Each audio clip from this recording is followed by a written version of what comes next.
Hello, hello. Всем привет. Hello, my name is Matt Thompson, and welcome to English You Can Use. It's the program where you learn English that you can actually use. Glad you can join us this evening. It's cold outside. It's snowy, but I hope you will have a good time joining us. We have a special guest.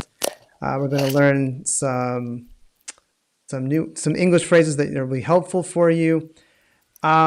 So first and foremost, if you like this program, if you think that other people would like this program, share, like, follow, do all that stuff, hit the red bell, you know, all that stuff. And also, please say hello to me right now, tonight. I'm getting tired of saying this, but I want to see people in person, but we're almost there. Hopefully that will happen soon. I also, for those of you joining us right now, I have a word I'm going to put up here on the screen. This is a slang term that I don't think most of you know, and I'm going to tell you in about 5 minutes. So stay with me just here for 5-6 minutes.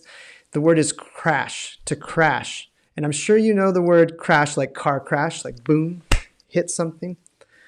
Americans use that word in 2 different ways, or 3 different ways actually. So if you want to learn that, just hang on. And also, I want you to stay with us. I have a special guest here from Washington, D.C., Candice Mills. Hello. Can you say hi? Hello, how are you? Good, good. We can't wait to talk to you a little bit later about your experience in Russia and tell us a little bit more about what is happening in the United States and a lot about jazz. Okay. Yes.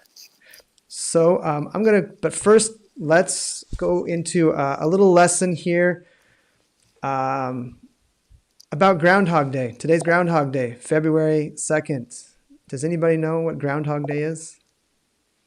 Okay, well, if you don't know, it's this little rodent, this little animal comes out. The legend is that he comes out of his little hole and he looks around and he looks at the weather and he says there's either going to be spring will start or there'll be 6 more weeks of winter.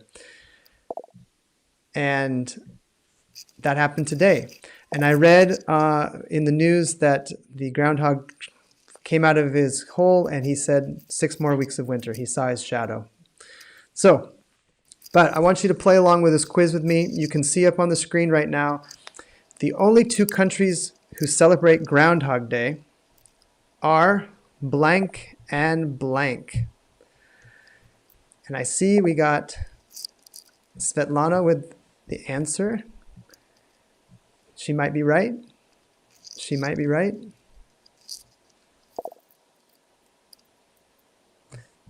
She is right. It is the United States and Canada are the only countries in the world who even recognize this kind of silly holiday. But we do it. All right, let's go to the next one. That was the answer. Groundhogs are also called what? Does anybody know what groundhogs are called? There's another word for them. It's not very common, but they definitely use it. I'll give you a couple. There's a famous tongue twister that Americans usually say with this word. It's how much blank would a blank blank blank blank. I can say it fast later if you want. The answer is, Svetlana's on a roll. She knows it. She's right. Woodchucks. Woodchucks are another word for groundhog. So a tongue twister for in U.S. English is, how much wood would a woodchuck chuck if a woodchuck could chuck wood? Right? Candice is probably smiling at that. She probably heard that. And Mikhail got it. He knew that. Nice job, Mike. All right. The movie Groundhog Day starred actor blank and was released in the year blank. The movie Groundhog Day, the leading actor is a very famous actor. And the movie came out in what year?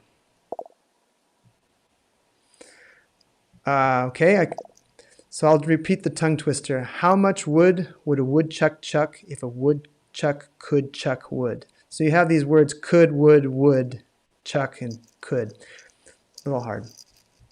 All right. Mike says Bill Murray. That is correct. Irina says Bill Murray in 1993. Correct. And Mike said 1996. Close. 1993.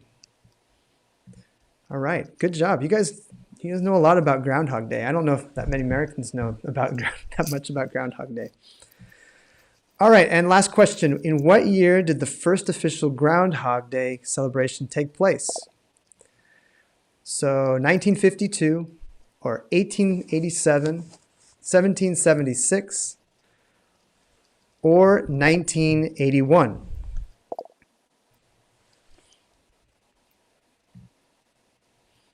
I'm just going to put some of your comments up here on the screen. A lot of you got it right. Bill Murray, yes, 1993. I see a lot of guesses coming through them. 1887, 1887. Anybody else want to guess? 1952. All right, I'm going to give you the answer. It is 1887. So Groundhog Day is celebrated basically in one town in the United States, Punxsutawney, Pennsylvania. I've never been there.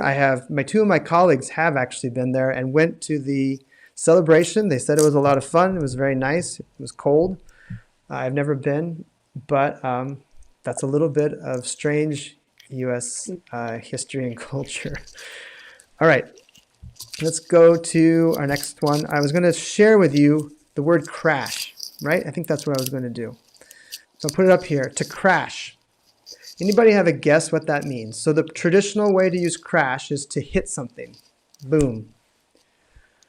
But Americans can use this in a slang way in two ways that I know of. So in Russian, I'll put it up here, there's one way to crash is, where is it? Not that one. Переночевать, to spend the night. To spend the night. So if you say, for instance, I'm really tired, can I crash at your place this evening? Crash means, can I spend the night? Make sense? Irina knows this.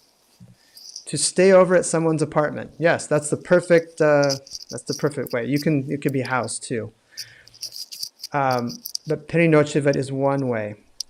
Another one, and I don't know what it is in Russian, so I'm going to take this off. I'm going to put crash back up.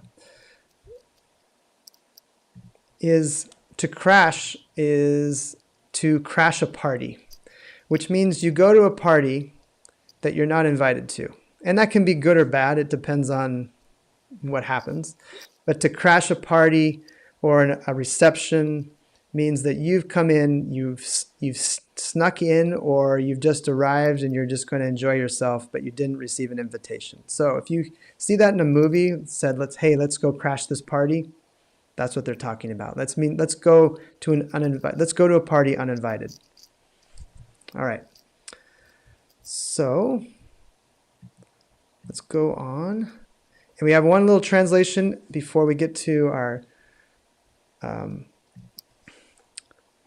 talk with Candice, but I want you to try to translate this. I can't remember if we did this a long time ago, and I apologize if we did. So, do mistini lichat. Do mistini lichat.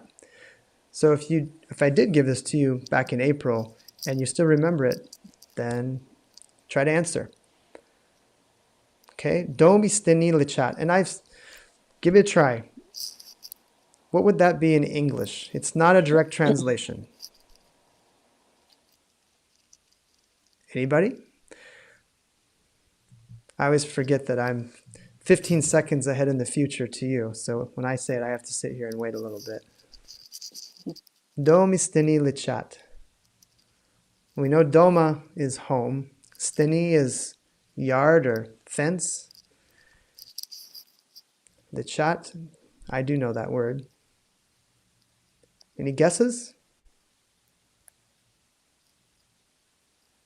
Man, no guesses.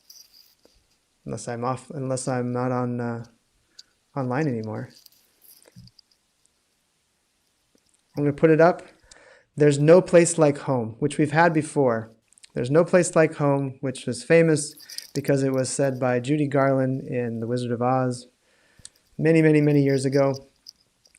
So remember that. Anastasia got it. All right. There's no place like home. Excellent. All right. So now we're going to move on to our conversation with Candice. Hello, you there? Yes, I'm here. How are you? Good. Nice to see you. Welcome. First of all, I just want to let anybody know if you have questions for Candice, please leave them in the comment section and then we will answer them right away. Okay, so welcome to our program. The last time I saw you was in 2019. Seems like a long time ago. In the fall when you came and visited and you did a little tour across the Ural Mountains, and then you went south and then north, and then you ended up in Moscow. So what have you been up to since then? You've been still performing, but it's probably been hard the last 6 months or so with everything kind of shut down in the U.S. Yes, we once we got back, I mean, it was back to business as usual. It was October of 2019 when we went, and so we went back to playing music. I had a weekly residency with a reggae band at 18th Street Lounge Music, which is now closed due to the pandemic. But up until that March of 2020 is when live music kind of shut down. And since then, I mean, it's been mostly live streaming. The reggae band that I'm singing with right now, Nukula, just put out an album.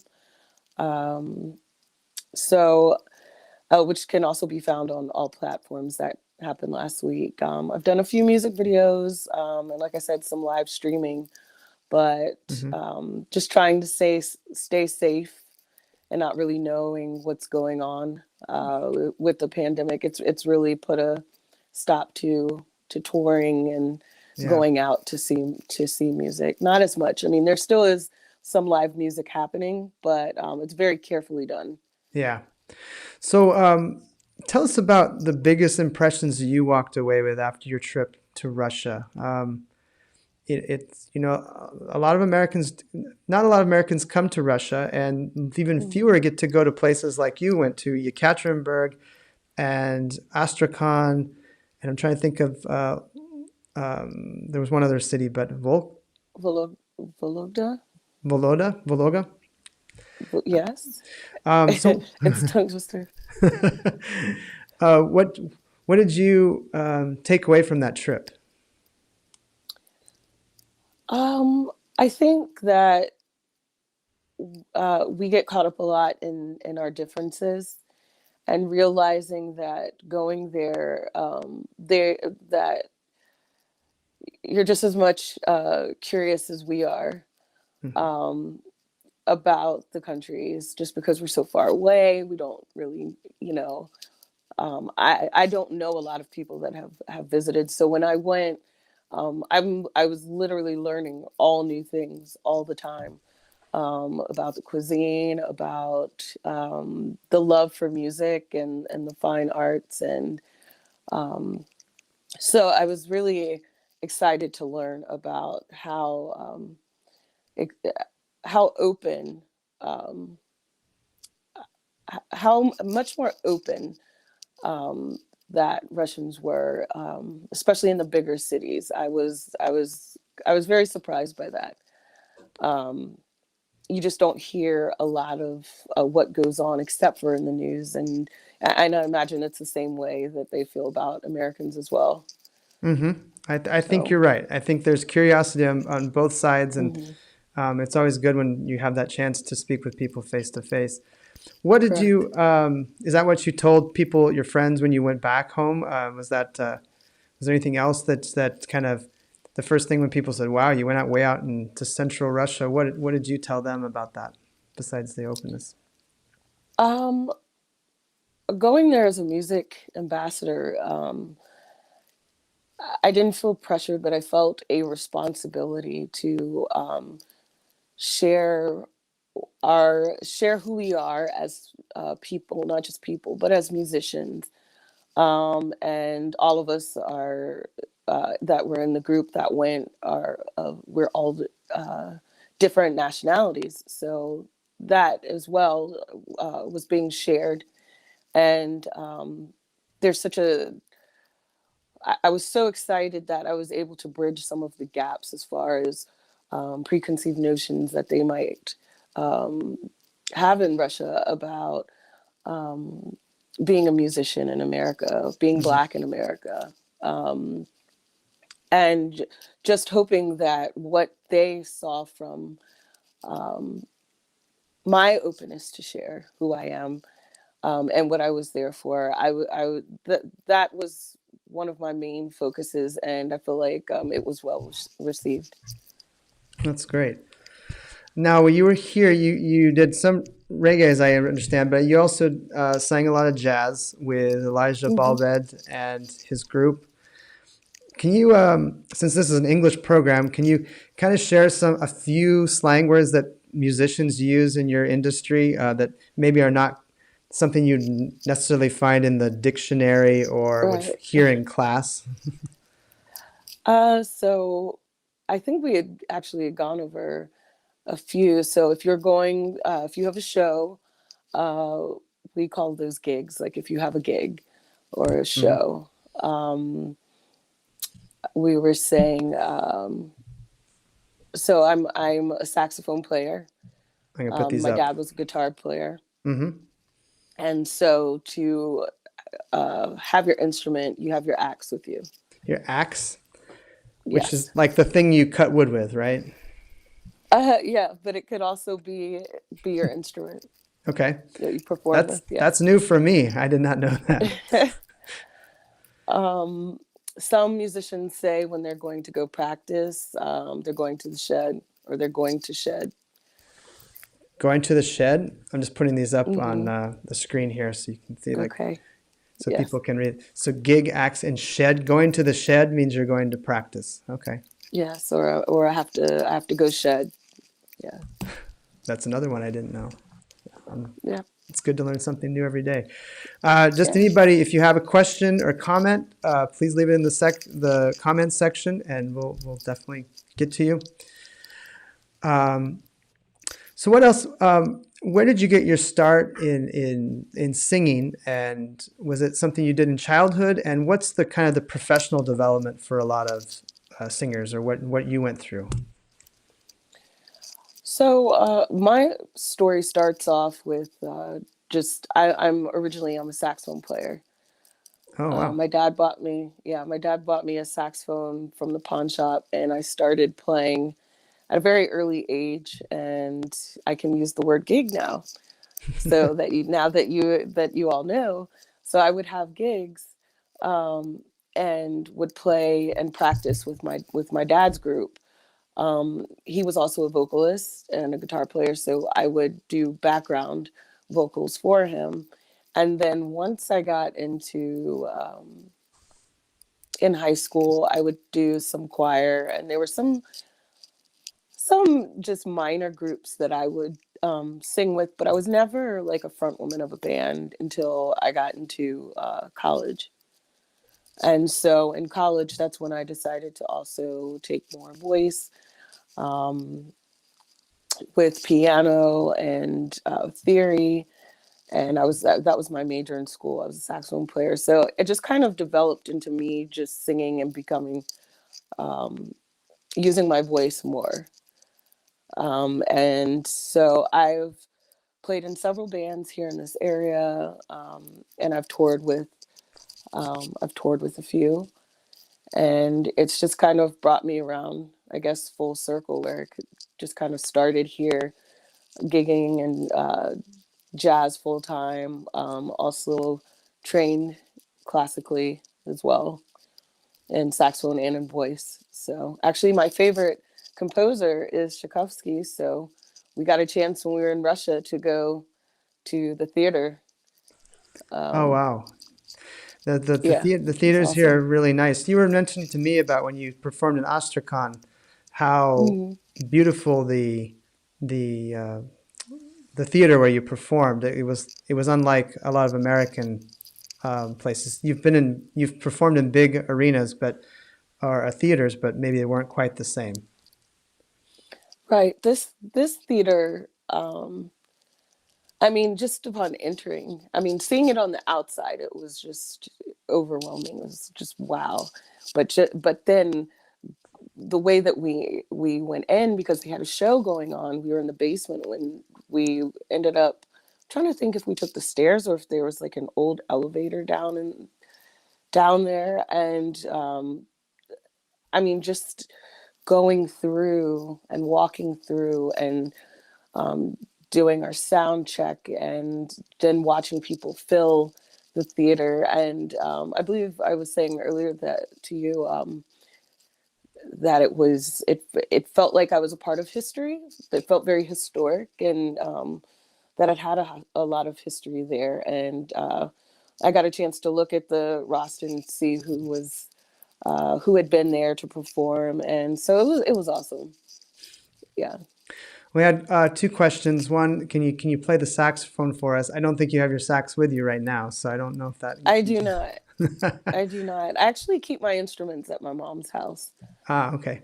My guitars, my saxophones, I usually keep those things over there. So I'm sorry. And then there were two questions. What is your favorite jazz standard or jazz song? Do you have one? I do. It's "Song for My Father" by Horace Silver. It's the first song that jazz song I learned on saxophone.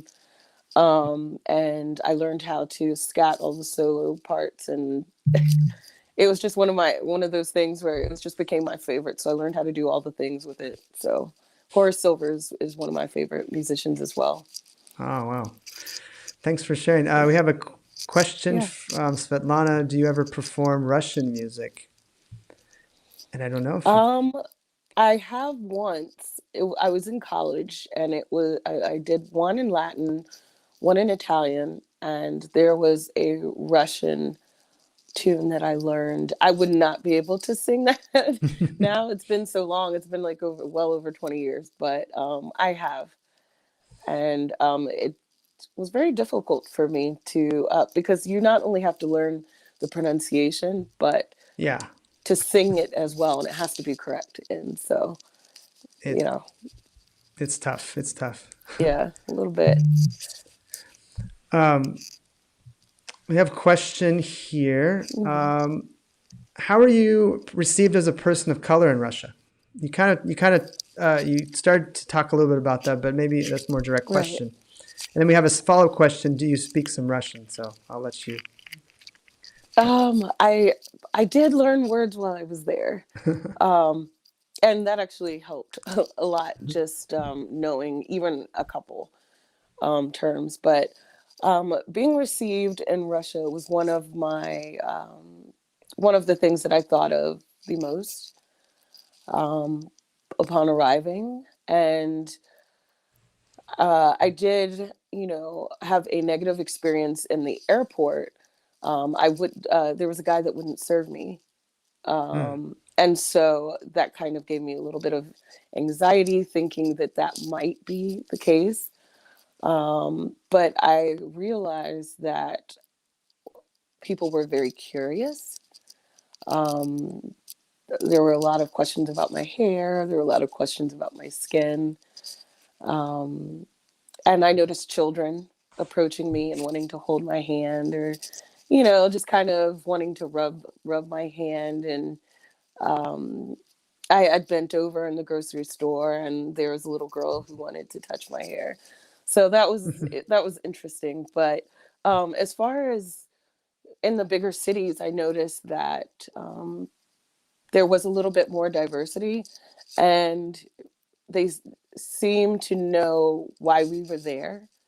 So they really just kind of skipped from uh, my color and of my skin, and more so like, oh my gosh, you're American and you have you're here for music. And so it was more of that kind of thing in the bigger cities. In the smaller cities, like when we came to see you, Matt, in Yekaterinburg, there was a lot of curiosity about the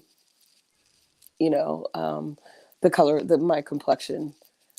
Most of it was well received. There were a few people that just seemed like, I'm not sure how I feel about this, so. Well, that can happen in a lot of places too. Yeah. This issue is a worldwide issue. And I Mm-hmm. guess basically on that same theme, there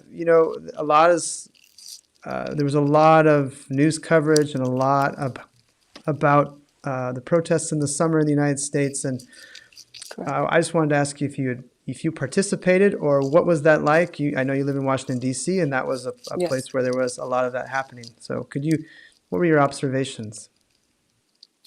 So I did participate in the protests. I believe personally that it's very important to be able to, that everyone has a voice, and it's very important to be able to use that voice. There have been a lot of unfortunate events here in America that have happened against people of color, based off of just our color, and it's very unfortunate. And it kind of, and how I feel, what I wanted to bring to Russia, because a lot of people see what's going on in America and they don't have a clear idea, or just go off of what's been told. But Blacks in America have been looked at not just as different, but almost ostracized, and not been held in the highest, and given the most respect in America. And it started from day one with us there. But as you listen to jazz, as you listen to music that comes from Black people, when you have that love for that and not knowing the people that make it, also have the same feelings towards the people that make that. If you love Black culture and you love our music,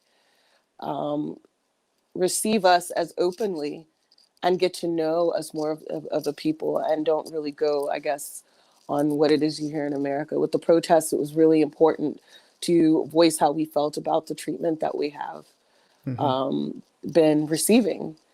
We had a man that was murdered on TV, and for a lot of people, including some white people that live in America, it was their first time seeing something like that, and it was hard to watch. And some people were absolutely outraged, and it was important to go down and protest and make sure our voices are heard for change.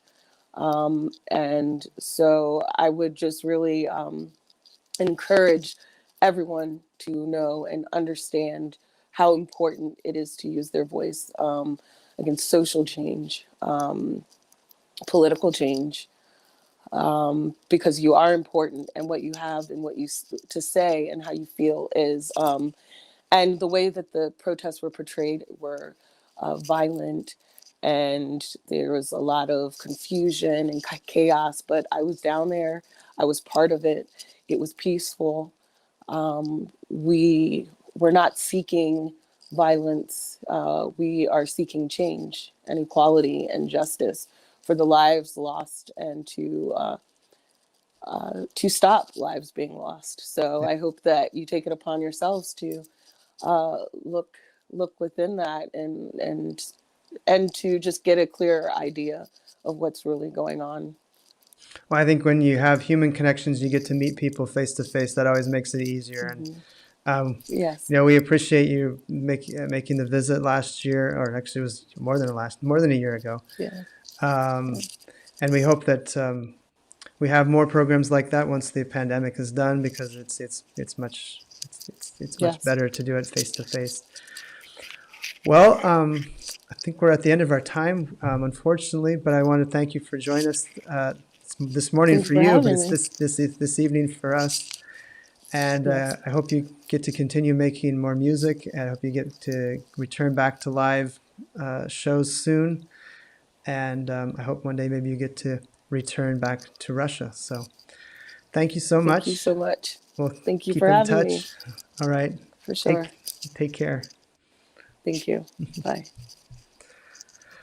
All right, everyone, that's our program. Thanks for joining us tonight. Thank you for your questions. And I'm surprised so many of you know about Groundhog Day. Молодцы. Next week, we have another guest. We're doing another English event. We're going to do one every week in February. So please like, share, follow, get the word out to other people so they can improve their English. Tell us how we can do better. I'm going to put up Chris Huntley.